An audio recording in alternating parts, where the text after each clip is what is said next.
প্রিয় ছাত্রছাত্রী, আমি আজ তোমাদের ভারতের যে শিল্প অধ্যায়টা রয়েছে সেই শিল্প অধ্যায়টা সম্পর্কে আলোচনা করব। প্রথমে জানব এই শিল্প শিল্প কি বা শিল্পের সংজ্ঞা দাও। শিল্প কি?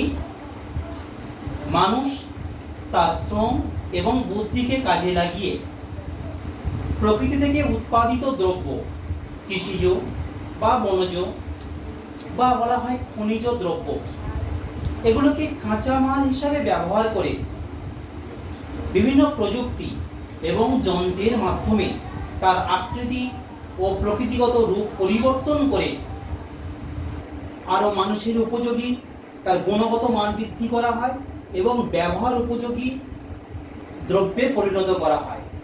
এই প্রক্রিয়াটাকে বলা হয়েছে কি? শিল্প বলা হয়। একে বলা হয় শিল্প। যেমন আকরিক লোহা থেকে তৈরি হচ্ছে কি? লৌহ ইস্পাত শিল্প। আর প্রকৃতিতে পাওয়া যায় কার্পাস। কার্পাস থেকে কি তৈরি করা হচ্ছে? বস্ত্রবয়ন শিল্প। নেক্সট, পরে জানবো আমরা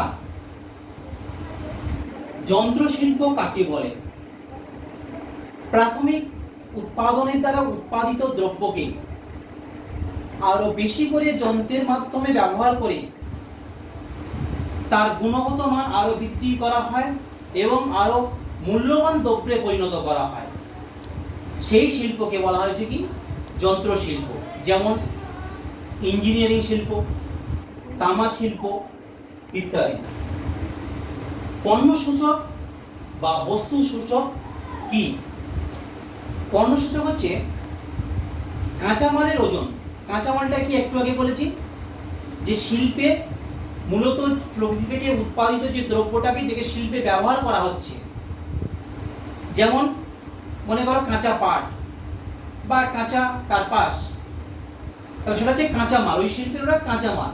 সেই কাঁচামালের ওজন এবং ওই শিল্পের উৎপাদিত দ্রব্যের ওজন, এই দুয়ের অনুপাতকে বলা হয় বস্তু সূচক বা বলা হয় পণ্য সূচক। আমরা দেখছি বস্তু সূচক পণ্য সূচকটা কি? কাঁচামালের ওজন আর ওই শিল্পের উৎপাদিত দ্রব্যের ওজন, দুয়ের অনুপাতকে বলা হয় বস্তু সূচক। যেমন বস্ত্রবয়ন শিল্পে কাঁচামাল, কাঁচা কি?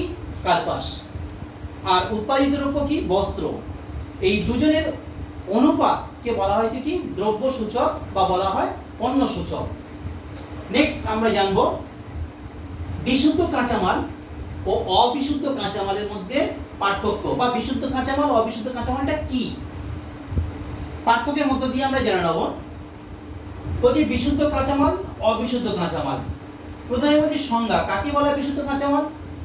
যে কাঁচামালের ওজন এবং উৎপাদিত দ্রব্যের ওজন যদি সমান হয় বা এক হয়, তখন সেই কাঁচামালকে বলছি বিশুদ্ধ কাঁচামাল।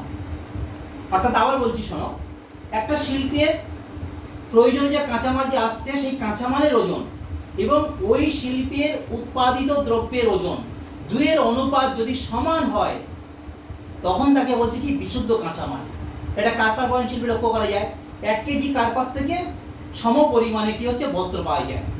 এটা বিশুদ্ধ কাঁচামাল। কোনটা? এই যে কাঁচা কার্পাস। আর অবিশুদ্ধ কাঁচামালটা কি বলছি? যখন কাঁচামালের ওজন এবং ওই শিল্পে উৎপাদিত দ্রব্যের ওজন, দুয়ের অনুপাত যদি অসমান হয় তখন তাকে বলছে কি? অবিশুদ্ধ কাঁচামাল।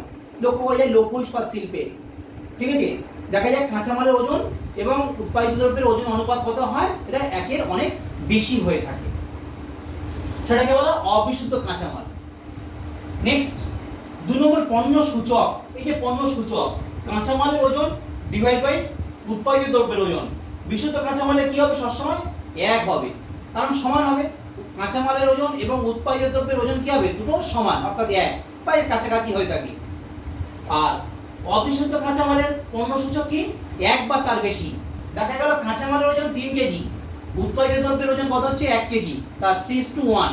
তাহলে এখানে কি হচ্ছে? এক বা তার অনেক বেশি হয়ে গেল, সেটা হচ্ছে কি? অবিশুদ্ধ কাঁচামাল।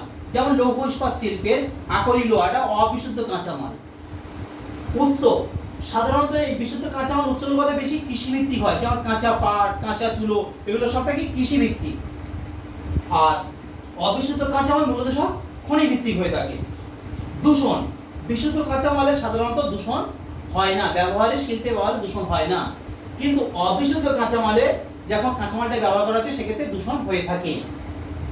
পুনর্ভবতা, বিশুদ্ধ কাঁচামালের কি পুনর্ভবতা আছে, মানে একবার শেষ হয়ে গেলে আবার সেটা উৎপাদন করা যাবে, পুনরায় উৎপাদন করা যাবে, ওটা পুনর্ভবতা লক্ষ্য করা যায়।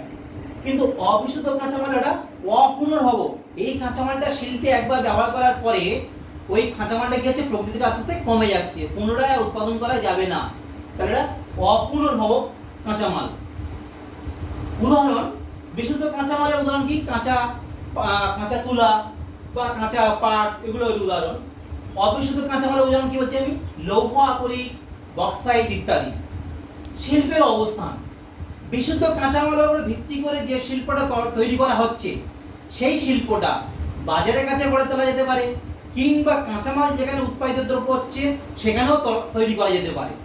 অর্থাৎ এই যে বিশুদ্ধ কাঁচামালের উপর ভিত্তি করে শিল্পটা হয় বাজার, না হলে কাঁচামাল, যে কোনো জায়গায় শিল্পটা তৈরি করা যেতে পারে, অবস্থান লক্ষ্য করা যেতে পারে।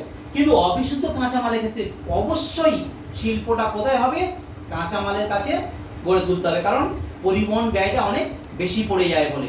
তাই অবিশুদ্ধ কাঁচামালের ক্ষেত্রে কি বললাম, শিল্পটা সবসময় কাঁচামালের নিকট গড়ে তুলতে হবে।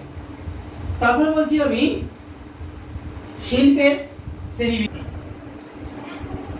শিল্পের শ্রেণীবিভাগ, শিল্পকে আমরা দুটো ভিত্তির উপর ভাগ করেছি।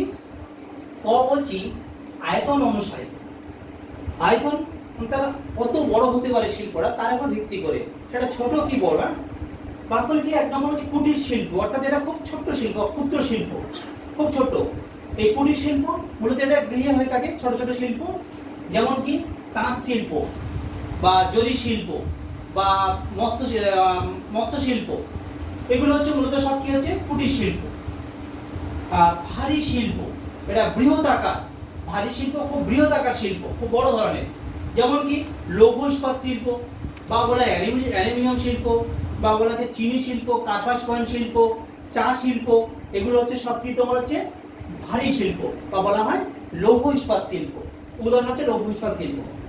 3 নম্বর বলছি হালকা শিল্প, অর্থাৎ ক্ষুদ্রায়তন শিল্প, হালকা বা বলা হয় ক্ষুদ্রায়তন শিল্প, যেমন বলছি কি ইলেকট্রনিক শিল্প বা বিভিন্ন যন্ত্রাংশ নির্মাণ শিল্প। এছাড়া শিল্পের আরেকটা ভিত্তি হচ্ছে কাঁচামালের উপরে ভিত্তি করে আমরা ভাগ করেছি, কাঁচামালের উপর ভিত্তি করে শিল্পের শ্রেণীবিভাগ করা হয়েছে। 1 নম্বর কৃষিভিত্তিক শিল্প, অর্থাৎ যেমন চা শিল্প, কার্পাস বয়ন শিল্প বা বলা হয় পাট শিল্প, এগুলো হচ্ছে সব কি কৃষিভিত্তিক শিল্প। 2 নম্বর প্রাণীভিত্তিক শিল্প, প্রাণী থেকে আসছে এগুলো, অর্থাৎ দোহ শিল্প হতে পারে, চর্ম শিল্প হতে পারে বা মাংস শিল্প, এগুলো হচ্ছে সব কি প্রাণীভিত্তিক শিল্প। 3 নম্বর খনিজ সম্পদ ভিত্তিক শিল্প, লৌহ ইস্পাত শিল্প, অ্যালুমিনিয়াম শিল্প, এগুলো সব খনিজ সম্পদ ভিত্তিক শিল্প। 4 নম্বর বলছি শিল্প সম্পদ শিল্প, অর্থাৎ শিল্পের উৎপাদিত দ্রব্যকে কাজে লাগিয়ে আবার একটা শিল্প তৈরি করছে, এটা শিল্প সম্পদ ভিত্তিক শিল্প, যেমন কি ইঞ্জিনিয়ারিং শিল্প বা বিভিন্ন যন্ত্রাংশ নির্মাণ শিল্প। 5 এই হচ্ছে বনজ সম্পদ শিল্প, বনজ অর্থাৎ বন থেকে আসছে বিভিন্ন গাছপালার উপর ভিত্তি করে, যেমন কি কাগজ শিল্প। তাহলে আমরা জানলাম শিল্পের শ্রেণীবিভাগ। নেক্সট আমরা এখন জানবো লৌহ ইস্পাত শিল্পের কাঁচামালগুলো, যেটা বলছেন সংকর ইস্পাত কাকে বলা হয় বা সংকর ইস্পাতটা কি। মূলত এটা কাঁচা আকরিক লোহা, কাঁচা আকরিক লোহার সঙ্গে কি করা হচ্ছে তোমার ম্যাঙ্গানিজ মিশিয়ে, অর্থাৎ লোহা আকরিক থেকে আমরা কি লোহা পাচ্ছি, আকরিক লোহাটাকে আমরা গলিয়ে কি পেলাম, লোহা পেলাম, কাঁচা লোহা পেলাম। সেই কাঁচা লোহার সঙ্গে মূলত ম্যাঙ্গানিজ মিশিয়ে কি তৈরি করা হয়, ইস্পাত তৈরি করা হয়, আর সেটাই হচ্ছে কি সংকর ইস্পাত বা বলা হয় অ্যালয় স্টিল, অর্থাৎ কাঁচা লোহার সঙ্গে ম্যাঙ্গানিজ মিশিয়ে যে স্টিল তৈরি করা হয় তাকে বলা হয় অ্যালয় স্টিল বা বলা হয় সংকর ইস্পাত। এখন জানবো ভারতের সংকর ইস্পাত কেন্দ্রগুলো কি কি বা কোথায় রয়েছে। সংকর ইস্পাত কেন্দ্রগুলো কোথায় রয়েছে, আমাদের ভারতবর্ষে 1 নম্বর তামিলনাড়ুর সালেমে রয়েছে, তামিলনাড়ুর সালেম। এখানে মূলত কি তৈরি হয়, এখানে মূলত স্টেনলেস স্টিল এই সমস্ত ইস্পাতগুলো তৈরি করা হয়। পশ্চিমবঙ্গের দুর্গাপুর, পশ্চিমবঙ্গের দুর্গাপুরে কি তৈরি করা হয়? এখানে বিশেষত এখানে এক ধরনের ইস্পাত তৈরি করা হয় এবং সেই সঙ্গে এখানে ওই স্টেনলেস স্টিল এখানে তৈরি করা হয় থাকে। কোথায়? পশ্চিমবঙ্গের দুর্গাপুরে। 3 নম্বর কর্ণাটকের ভদ্রাবতী, এখানে মূলত কি তৈরি করা হয়? মূলত বিশেষ ধরনের এখানে শঙ্কর ইস্পাত তৈরি করা হয় থাকে।